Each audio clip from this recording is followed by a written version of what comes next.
behind me, sorry. Speak into the microphone so we can hear you enunciate. It's showtime, baby. So, I've known Steve for about my whole life. I remember all the crazy summers that we had with all his buddies coming over and sleeping over, and for months at a time. And the only thing I wanted to do was anything that they were doing. I also loved watching him play football in high school and in college. I don't remember much because I was normally dead asleep at halftime. But all I knew was that Steve was an insane beast on the field. All I wished was that I could be just like him. But then one day Steve said that he wanted to go to Missouri State and everything changed. It was probably the hardest time in my life. My big brother was going to move away and I didn't know what I was going to do. I remember several prayers that I had where I asked God to change his mind.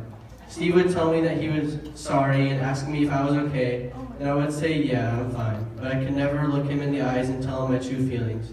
It wasn't until the day he was leaving that all my emotions showed. I was full of anger and selfishness. No one knew that what was wrong with me until someone said, why are you being mad on the last day that we were with Steve? That was my breaking point, and all I could do was cry.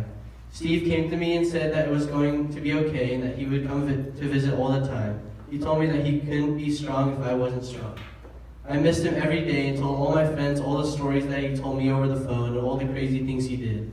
Then a few years later, I put my ear in my parents' door and heard my parents talking about the option of having Steve come back and help my dad out with our new business, and that if he would come, it would be a huge decision.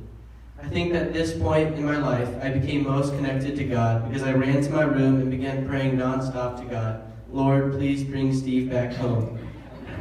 It wasn't for a couple of months till my mom handed me her phone and said, your brother wants to talk to you. I was in a full panic, wondering what he was going to say.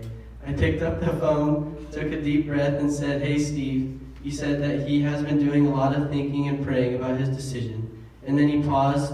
I was so nervous that I almost couldn't breathe. And then he finally said that he couldn't miss out on this next chapter of my life, that he was going to come back home, and he asked me if I wanted him to come back home. And all I said was, I love you so much, Steve. This was better than any gift anyone could ever receive. It was the best day of my life, and when I told my friends, they were almost just as happy.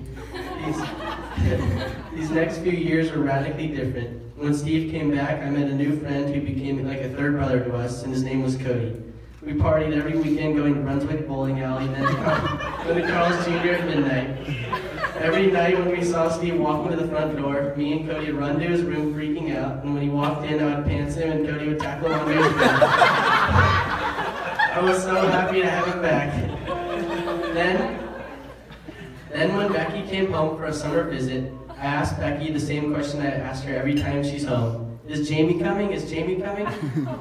When Jamie got to our house, I had a weird feeling when I saw a different look in Steve's eye.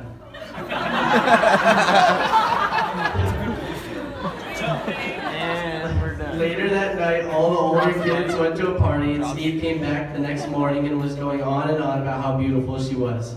And I was like, oh no. Steve was in love, and I knew that I was going to need to share my brother with someone else.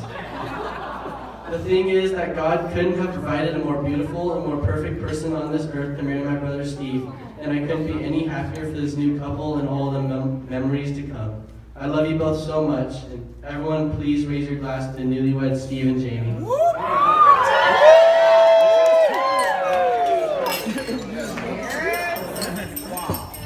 One more time for Payton, the best man.